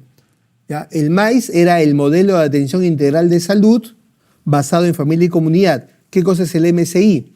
Es el modelo del cuidado integral de la salud por curso de vida para la persona, familia y comunidad. ¿Qué tienen en común el anterior documento, o sea, la anterior norma técnica y la actual? Esencialmente dos cosas, que ambos tienen un enfoque integral, modelo de atención integral y modelo de cuidado integral, y lo otro, que ambos se enfocan en la familia y en la comunidad. ¿Ya? Y entonces eso corresponde a la respuesta. Pregunta del 2015, que era con el MAIS vigente. Si hoy día viene, 2025, 10 años después, la respuesta sería la misma, porque el MCI también considera el enfoque de la familia y la comunidad. Lo mismo entre el MAIS y el MCI respecto a las etapas de vida. No ha habido cambio. ¿Ya? Y entonces tenemos 5 etapas de vida: niño, adolescente, joven, adulto y adulto mayor. ¿Ya? Y los rangos de edad son muy importantes que tengan precisión, porque les vuelvo a repetir, parece broma, pero es verdad. El maligno existe. ¿Y dónde se manifiesta? Cuando te pone alternativas cuyos rangos están pegaditos unos a los otros. O sea, pregunto, ¿qué intención puede tener un docente cuando te pone rangos pegados unos con otros? Ahí está el maligno, ¿no? Muy bien, entonces, ¿cómo contrarrestas al maligno? Con precisión. Así es que recuerden, niño o niña, desde el 0, desde que nace, hasta los 11 años. No 12, 11 años. Y ahí viene el redondeo que a veces hacen incorrectamente. 11 años y pico, ya 2. No, porque 12 ya eres adolescente. ¿Hasta cuándo? Hasta los 17. Tampoco 18, ¿ah? Porque 18 cumplidos ya eres joven aún. ¿Hasta cuándo eres joven aún? Hasta los 29, no 30 tampoco. ¿Ya? 30 cumplidos, ya eres adulto. Pronto llegará, tranquilo, no desesperar. Les cuento que en este carro no hay retro. Adulto, 30 años hasta los 59. Y de ahí, cumplidos los 60, ya eres adulto mayor. ¿Hasta cuándo? Hasta el infinito y el más allá. ¿Ya? Esas 5 etapas, chicos, así con esa precisión, por favor, no se olviden. Y la respuesta, por lo tanto, es la letra E. 12 a 17 eres todavía adolescente. ¿Ya? Y en la otra pregunta te piden cuando eres joven. La respuesta es, así es, la letra A. ¿Ya? Bien, entonces, ese rango de etapas de vida son iguales en uno que en el otro. Ahora, alguien me preguntó una vez, y yo comparto esa duda. Doctor, pero el MCI ya no habla de etapas de vida, habla de curso de vida. Entonces, ¿cómo dice usted que se mantienen las etapas de vida? Se mantienen igual. La diferencia es la siguiente. En el MAIS solo se hablaba de etapas de vida. Y cada etapa se manejaba como una isla, como un compartimento estanco. El que se encargaba del niño, solo le importaba el niño. No tenía nada que ver con el joven o el adolescente futuro. ¿ya? Y así sucesivamente. Ese era un defecto del maíz, que el MSI lo ha tratado de corregir o lo está tratando de corregir a través del concepto de curso de vida, que es, ojo, las etapas son las mismas. La diferencia está en que el que trabaja niño tiene que entender que lo que pasa en el niño va a repercutir en el adolescente. Lo que ocurre en el adolescente va a repercutir en el joven y así sucesivamente. Entonces, si tú tienes un concepto de curso de vida y te interesa reducir la prevalencia de diabetes, ¿en qué etapa tienes que trabajar? ¿En el adulto? No, ya es muy tarde en el adulto. Tienes que entender que todos los factores de riesgo se incuban desde la adolescencia o la juventud principalmente. Entonces, si tú quieres reducir la diabetes, y lo tomo solo como ejemplo, en la población, que es una enfermedad que se manifiesta principalmente en la etapa de vida adulta, entonces tienes que trabajar en las etapas previas. Ese es el concepto de curso de vida, pero las etapas siguen siendo exactamente iguales. Dentro de las estrategias de la promoción de la salud se busca, esta es una imagen también bastante repetida, respecto a promoción de la salud, que es otro de los temas que está en el top 10 del ranking de temas que vienen con más preguntas en exámenes, ¿no? De residentado. Y uno de ellos es promoción de la salud. Por favor, revisar, recordar, repasar este esquema que pretende ser amigable para fijar algunos conceptos. La promoción de la salud hasta el 2020 era la función esencial de salud pública, ¿no? La número 3, la FES número 3. Después del 2020, la promoción de la salud ya se ha distribuido en 3 FES, pero sigue siendo la misma en el sentido que trabaja sobre los determinantes sociales, ¿ya? La medicina asistencial que ustedes pretenden practicar el resto de su vida no trabaja determinantes. La prevención primaria, secundaria y terciaria tampoco trabaja determinantes. La única que trabaja determinantes es la promoción de la salud, que es la que tiene que ver el tema del agua, el desagüe, el medio ambiente y todo lo que ya hemos hablado. ¿Ya? Esa es una primera característica. Ahora, por definición, la promoción es un proceso que tiene 2 componentes, uno político y uno social. El político, ¿por qué? Porque es el político, o sea, las autoridades, las responsables de que la gente tenga o no tenga agua en sus casas, de que la gente tenga o no tenga luz en sus domicilios, o que tengan el medio ambiente sin contaminación, etcétera, etcétera. No es una función de la familia Pérez o de la familia López. Es una responsabilidad de las autoridades. Por eso, cuando trabajamos promoción de la salud y queremos, ¿se acuerdan de lo que les dije hace rato? Reducir las brechas de inequidad, entonces tenemos que trabajar con las autoridades para que entiendan que si quieren realmente reducir la desnutrición en los niños, tienen que mejorar el acceso a agua potable, ¿ya? Porque de ahí viene la principal cantidad de enfermedades diarreicas que provocan desnutrición crónica. Y eso implica trabajar con las autoridades y convencerlas de que el tema de la salud no solo depende del jefe de la posta o del director de la red o el gerente del CLAS, sino el tema de salud también es responsabilidad de ellos. ¿Y cómo los convences? A través de la incidencia o la abogacía. 4 preguntas en los últimos 10 años sobre abogacía ya la puso arriba. Entonces, ¿qué cosa es la abogacía? Es el conjunto de técnicas y procedimientos que buscan convencer a la autoridad para que trabaje sobre los determinantes de la salud, ¿ya? Yo le llamo cariñosamente el arte de convencer, ¿no? Para mí eso es la abogacía. Y otra característica del componente político es trabajar con otros sectores. El Ministerio de Salud no ve el tema del agua y el desagüe, eso lo ve vivienda. El Ministerio de Salud no ve el tema de cómo se siembra y se cosecha el arroz, eso lo ve agricultura. Sin embargo, la forma como se siembra y cosecha el arroz puede ser punto de origen de la malaria. Entonces yo tengo que hablar con Agricultura y decirle que tiene que mejorar sus políticas de siembra y cosecha para evitar que hayan fuentes en donde se reproduzca el vector de la malaria. Entonces, la promoción de la salud requiere un trabajo multisectorial o intersectorial.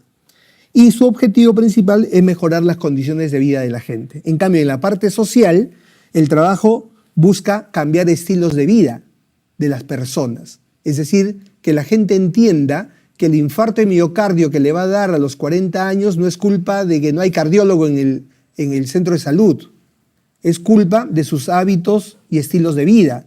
Lograr que la población tome conciencia que el 60% de sus enfermedades es culpa de ellos, que no saben alimentarse correctamente, que no saben cuidarse correctamente, es un problema bien fuerte. Pero ese es el reto. El componente social busca mejorar estilos de vida, esencialmente a través de la educación, a través de la participación de la comunidad. Y cuando tú trabajas estos dos componentes, buscas o pretendes lograr el objetivo común de la promoción, que es mejorar la salud pública, o como antes se le llamaba, la salud colectiva, que es como vino en una pregunta hace ya más o menos 20 años, ¿no? Entonces, ese es el resumen de la promoción de la salud, y con eso respondemos todo lo que querramos, ¿no? Dentro de las estrategias de la promoción de la salud se busca fomentar la salud colectiva, ¿no? Justo lo que les decía. ¿Qué cosa es salud colectiva? Es el sinónimo de salud pública. El alcalde de Chaclacayo realiza una reunión con todos los sectores y organizaciones representativas del distrito para elaborar el presupuesto participativo y el plan de desarrollo local. ¿Qué dimensión de la promoción de la salud se aplicó? Si está metido ahí el alcalde, es la dimensión política, pues, ¿no? La siguiente definición: estrategia de la promoción que combina acciones individuales y sociales destinadas a superar resistencias, prejuicios y controversias, así como conseguir compromisos y apoyo para la política de salud, aceptación social y apoyo a los sistemas para un determinado objetivo o programa de salud, corresponde a la abogacía. O sea, el arte de convencer. ¿Convencer para qué? Para todo eso, ¿no? Para conseguir compromisos y apoyos, para mejorar las políticas de salud.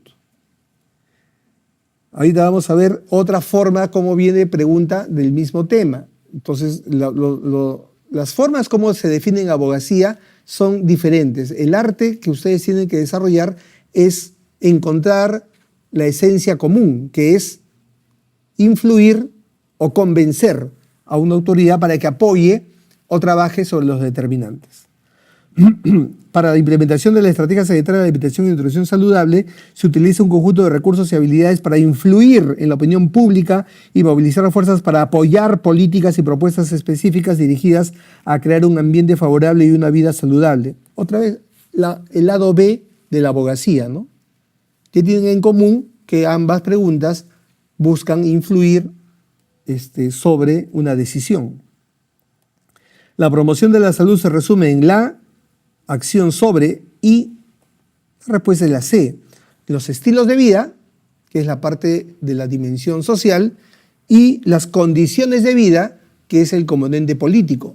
Las condiciones de vida también se les llaman entornos saludables. Ya, entramos a otro temita que es el FODA. La ausencia de una cultura de prevención de accidentes de tránsito en la población peruana, según el análisis FODA de la Estrategia Sanitaria Nacional, es una... Ya. Hace un momento les... A ver, doctores de su casa, ¿por qué se retrasan? Me están pidiendo que les responda de la 31 y estamos en la 43. No se pasen, ¿ah? Tienen que estar más atentos, colegas. Cuando vea preguntas, de verdad, o sea, preguntas, ¿por qué, doctor, esto así o no es así? ¿Por qué la Tierra gira alrededor del Sol? Ahí les voy a responder, pero si me piden cuál es la respuesta de la pregunta 31, ya estamos en la 43. Así que, por favor, más atentos, ¿ah? Bien, les decía la diferencia entre planificación operativa y planificación estratégica, ¿verdad? El plan operativo era un plan de corto plazo, le hace un año, y esencialmente en un plan operativo se programan actividades y se asignan recursos para hacer las cosas para ese año. Y el plan estratégico era más un plan de largo plazo o mediano plazo. Y ahí se determinaba la visión y la misión, ¿no? Pero me faltó decirles algo que lo dejé justo para este momento. Es en el plan estratégico donde se hace lo que se llama el análisis FODA. El análisis FODA es un instrumento que nos permite hacer una valoración de aspectos positivos y negativos respecto a los objetivos que yo voy a plantear. Es decir, cuando yo hago una planificación de 10 años, por ejemplo, yo tengo que identificar qué factores me van a ayudar a lograr mi objetivo y qué factores me van a impedir lograr los objetivos, ¿ya? Los que me van a ayudar serán factores positivos y los que me van a retardar o impedir serán negativos, ¿ya? Pero a la vez yo tengo que identificar si esos factores positivos o negativos son internos, o sea, dependen de mí, o son externos, que no dependen de mí. Y de ahí nace el acrónimo, porque FODA es un acrónimo, en el que yo identifico fortalezas, oportunidades, debilidades y amenazas, ¿ya? Y ahí aparece el famoso FODA. ¿Qué cosa es la fortaleza? Son aspectos positivos internos que me ayudan a lograr el objetivo. ¿Qué cosa es la debilidad? Son aspectos negativos internos que me van a dificultar el logro del objetivo. Entonces, al interior de mi organización, yo voy a tener fortalezas y debilidades. Y en la parte externa, o sea, que no depende de mí, voy a tener también factores positivos que me pueden ayudar a mis objetivos institucionales, y a eso se le llaman oportunidades. Y voy a tener también de los otros, ¿no? De los negativos, y a eso se van a llamar amenazas. Entonces, si tienen claro eso, una pregunta de FODA es una pregunta recontra papaya, y es punto para Perú, ¿eh? Punto fijo. Pero hay que tener claro cuáles son internos, cuáles son externos. Porque en preguntas como esta, tú vas a tener que ubicarlo y vas a tener que valorarlo, si es positivo o negativo, si es interno o es externo, como en el caso de la ausencia de una cultura de prevención de accidentes de tránsito en la población peruana. Ya, esa característica, primero, ¿es interna o externa? Esto, a ver, me olvidé darles otro dato. Cuando yo digo interno o externo, es relativo, ¿ya? Para un médico jefe de un centro de salud, ¿qué cosa es lo interno? Su centro de salud. ¿Y qué cosa es lo externo? La población. Pero si es el alcalde el que está haciendo el FODA, la población no es externo para él. La población es su interno, es su comunidad, su jurisdicción. ¿Qué sería lo externo para él? Los otros distritos, ¿ya? Entonces, cuando uno hace un FODA, hay que tener cuidado quién lo hace. Ya. En el aspecto, felizmente, de residentado médico, todas las preguntas de FODA asumen que el que lo está haciendo es el director del hospital o el jefe del centro de salud. O sea, siempre el centro de salud o el hospital va a ser mi ambiente interno y la población será siempre el ambiente externo, ¿ya? Ya, dicho y hecha esa aclaración, la ausencia de una cultura de prevención de accidentes en la población, o sea, ya me marca que es una característica externa, ¿ya? Y que haya una ausencia de cultura de prevención de accidentes en esa población es una característica externa negativa, porque va a provocar un incremento de problemas de accidentes de tránsito. ¿Y cómo se llama todo factor externo y negativo? Se llama amenaza. Así se resuelven el 99% de preguntas de FODA que han venido, ahora sí, en más de 30 años de exámenes revisados. Por ejemplo, la otra, posta con mal saneamiento y no hay protocolo para atención en el análisis FODA, tenemos posta con mal saneamiento. O sea, ¿quién tiene mal saneamiento? ¿La población o la posta? La posta. Y no hay protocolo. ¿Quién no tiene protocolo? ¿La población o la posta? La posta. Las dos características son internas o externas. Internas. ¿Y las dos son positivas o negativas?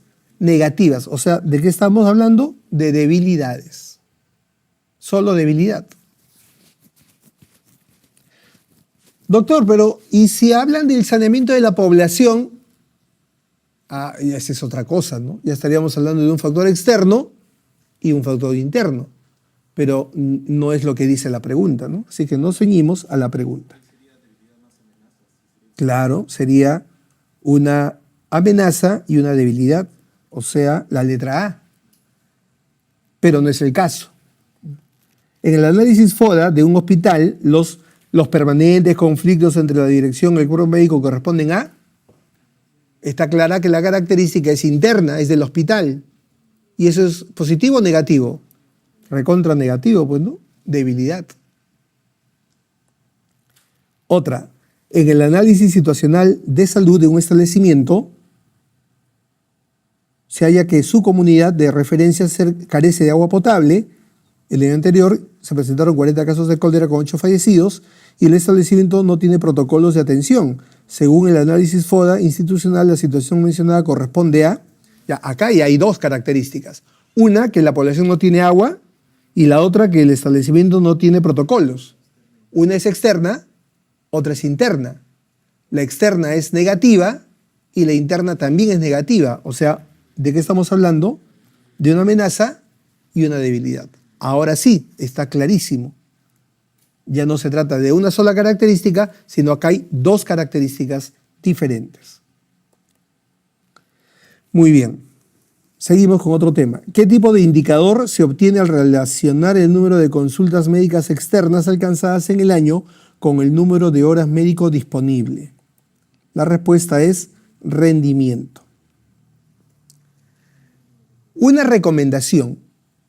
Ya tengo varios años en que algunos me dicen, doctor, pero esto es rendimiento o productividad, porque a veces me dice número de horas médico disponibles u horas de días médico ejecutadas. Y si es disponible, se llama rendimiento, y si son con ejecutadas, se habla de productividad. Ya. Solitos sufren. Esa diferencia de productividad y rendimiento respecto a la fórmula, que cuando es horas médico disponibles o programadas y versus ejecutadas, esa es una discusión antigua que nació en una norma técnica de los años 1600, en el MINSA, que ya no existe. Hoy día se habla de rendimiento o productividad como lo mismo, ¿ya? Así es que actualicemos conceptos. En este caso, la respuesta es rendimiento, ¿ya? Que se mide dividiendo las consultas totales que se realizan en un servicio entre el número de horas médico, punto, ¿ya? Ahora, si te dicen disponibles, si te dicen programadas, es lo mismo, rendimiento o productividad. No deberían venirte las dos alternativas en una misma pregunta. Si te viniera, cosa que no debería ocurrir, la sugerencia es primero marquen rendimiento antes que productividad, ¿ya? El concepto más usado hoy día en gestión es rendimiento. Ya, entonces ese es un indicador importante de gestión. Otro indicador dice, la productividad es el número de actividades o servicios alcanzados en relación a los recursos disponibles por unidad de tiempo. Ese es un indicador hospitalario de... Es lo mismo que la pregunta anterior, ¿ya? Debería ser también rendimiento, pero no hay esa alternativa, ¿ya? ¿Y por qué marco proceso? Porque el rendimiento o la productividad, que repito, son sinónimos, son un indicador que mide la cantidad de actividades que haces en el servicio.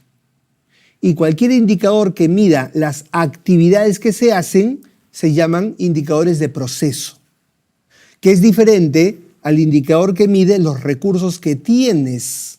Cuando tú mides los recursos que tienes, por ejemplo, ¿cuántos médicos hay en el servicio? 4 médicos. ¿O cuántos ecógrafos hay en el hospital? 3 ecógrafos. O sea, cuando tú mides la cantidad de recursos que tienes, esos indicadores, ¿cómo se llaman? Estructura. El indicador de estructura mide los recursos con los que contamos. Pero cuando los recursos sirven para realizar actividades, entonces los indicadores se llaman de proceso.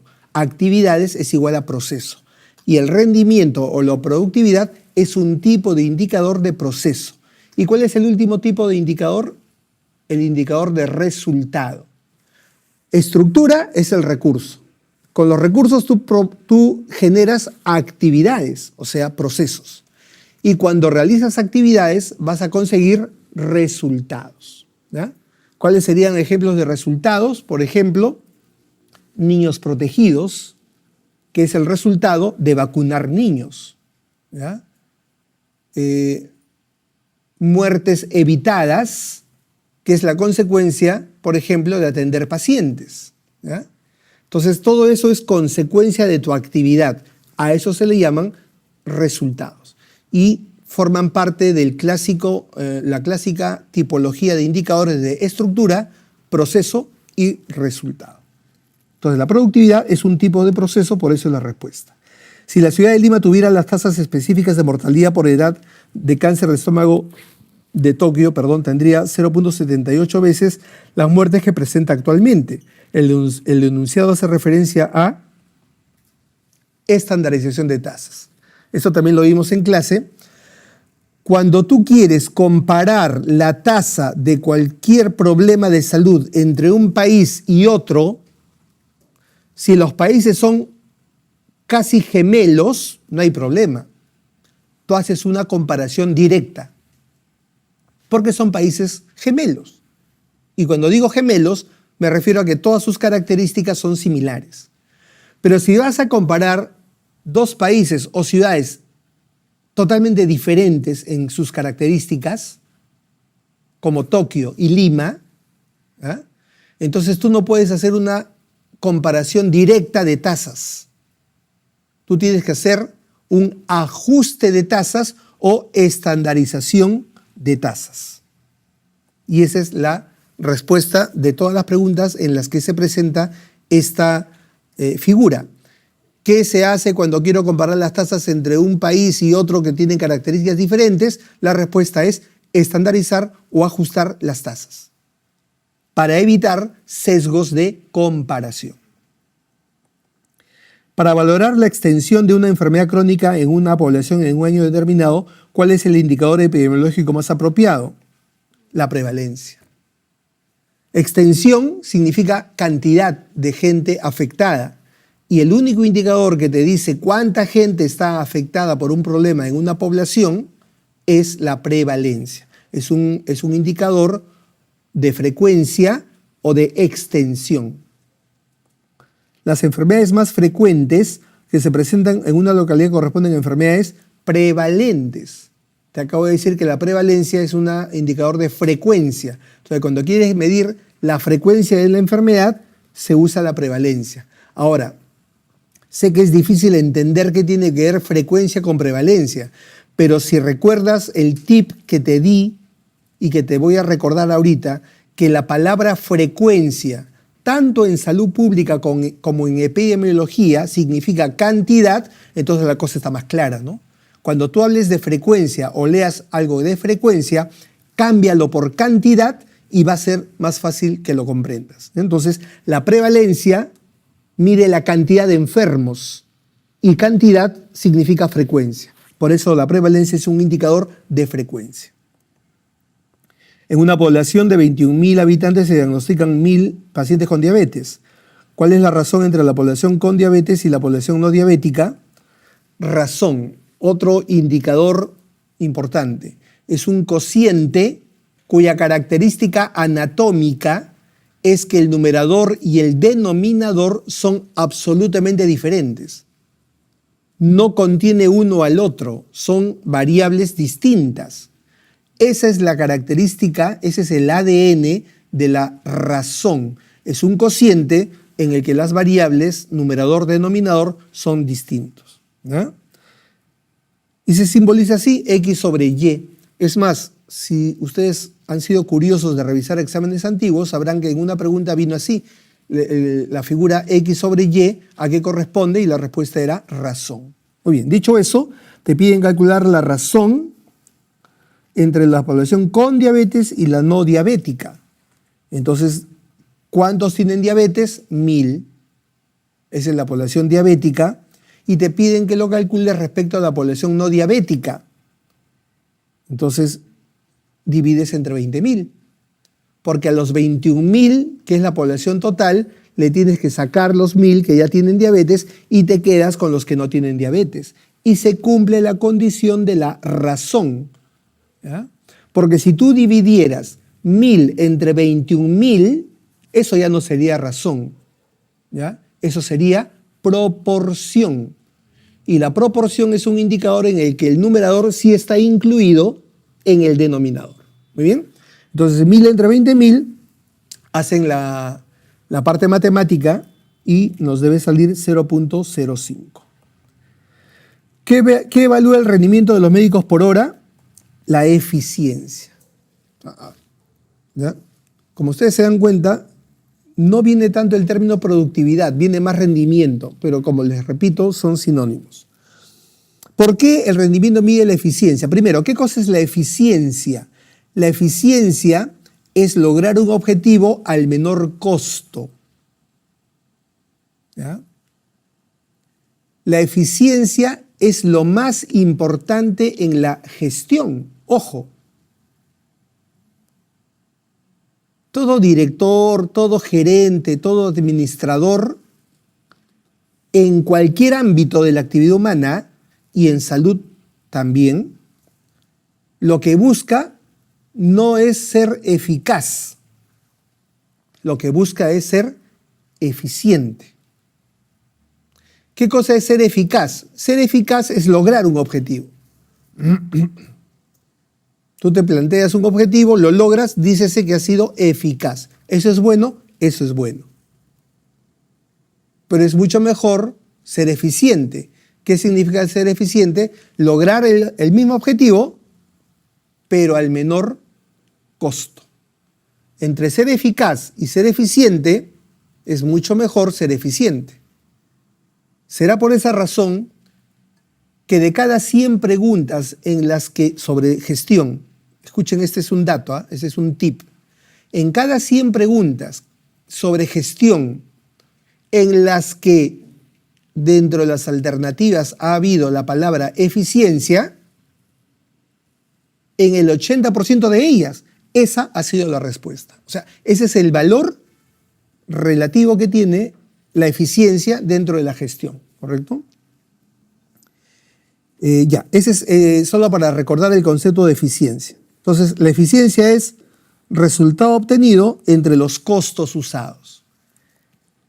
Y esto es muy semejante a la fórmula del rendimiento, que es el total de consultas realizadas entre las horas médico. El total de consultas cumple la función de objetivo y las horas médico usadas cumple la función de costo, porque usar horas médica tiene una expresión en términos de costo económico.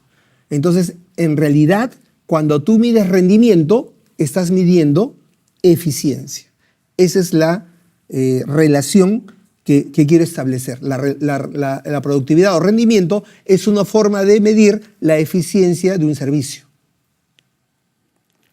La existencia de un servicio de atención al paciente o al usuario es un indicador sanitario de... O sea, la existencia del servicio como un recurso es un indicador de estructura. Lo que dijimos hace un momento, ¿no? Estructura, proceso, resultado. ¿Qué miden los indicadores de estructura? La existencia de recursos, la disponibilidad de recursos. Y un servicio es un recurso. Ahora, lo que hagas dentro del servicio es otra cosa. Si dentro del servicio tú atiendes pacientes y haces consultas, entonces eso ya se convierte en proceso, que son las actividades que haces en el recurso o con el recurso. La estancia media es un indicador, la estancia media es un indicador hospitalario. También lo vimos en clase. Por eso me extraña sus caras de asombro, ¿no? Como por primera vez vieran que se les presente el ángel, ¿no? Eso me preocupa, ¿eh? Siempre es bueno para este tipo de sesiones revisar su teoría, ¿eh? La estancia media, o también llamada promedio de permanencia, como su nombre lo dice por todos los lados, mide la cantidad de días que cada paciente está en un servicio de hospitalización, ¿no? Estancia, estar o permanencia media, el promedio, ¿ya? Entonces, la estancia media es un indicador de procesos. Estructura, proceso, resultado. La estancia media mide la actividad de la hospitalización, es de proceso. Ah, doctor, pero ahí no hay ninguna alternativa de proceso. Sí, pero ¿qué cosa mide el proceso? El uso de servicios. Entonces, hay que saber encontrar la respuesta de carambola, ¿no? Siempre es bueno tener claro esos conceptos. ¿Cuál de las siguientes medidas informa de una manera más completa sobre el grado de utilización del recurso cama de un hospital? El índice de ocupación, ¿ya? O sea, si tú quieres saber si las camas de tus servicios se están usando en cantidad suficiente, mides el indicador de índice de ocupación, o también llamado grado de ocupación, cama. ¿Qué mide este indicador? Si las camas están llenas la mayor parte del tiempo. Por ejemplo, si el índice de ocupación o grado de ocupación cama es 80%, significa que el 100% de cama disponible, el 80% está ocupado, ¿ya? Permanentemente durante el periodo de medición. 50%, la mitad del tiempo están ocupadas las camas, y así sucesivamente. ¿Por qué es importante este indicador? Porque si tú tienes un índice de ocupación que en promedio a lo largo del año está entre el 30 y 50%, ¿eso justifica que amplíes tu servicio de hospitalización? Para nada. Pero si tus índices de ocupación permanentemente están por encima del 90%, este indicador te ayuda a sustentar la necesidad de que hay que ampliar las camas del servicio. Para eso sirve este indicador llamado índice de ocupación.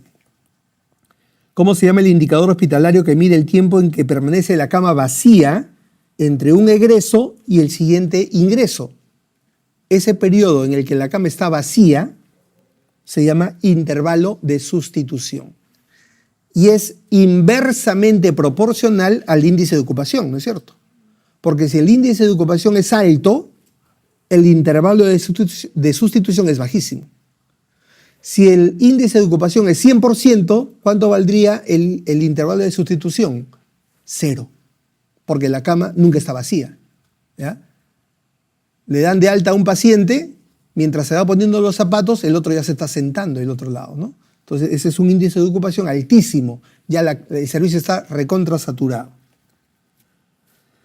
Vamos a llegar a las 60 para el recreo justo y necesario, ¿ya?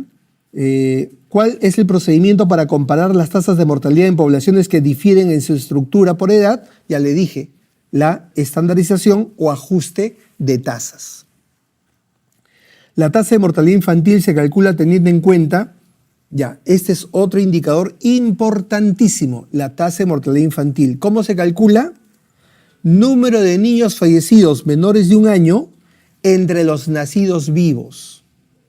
Y como toda tasa, siempre ese cociente se multiplica por un múltiplo de 10, que se le llama amplificador y que generalmente es 1000, generalmente, ¿ya? Y eso está en la letra C. Esa es la fórmula de la tasa de mortalidad infantil. Olvidarse no deben, porque es un indicador sumamente importante. Y la última, antes de ir al recreo, la proporción de individuos de una población que tiene una enfermedad en un momento de tiempo dado esa es la prevalencia. La cantidad de personas que están enfermas en un lugar y en un tiempo determinado. Muy bien, hacemos un recreo de 10 minutos y continuamos con la última parte.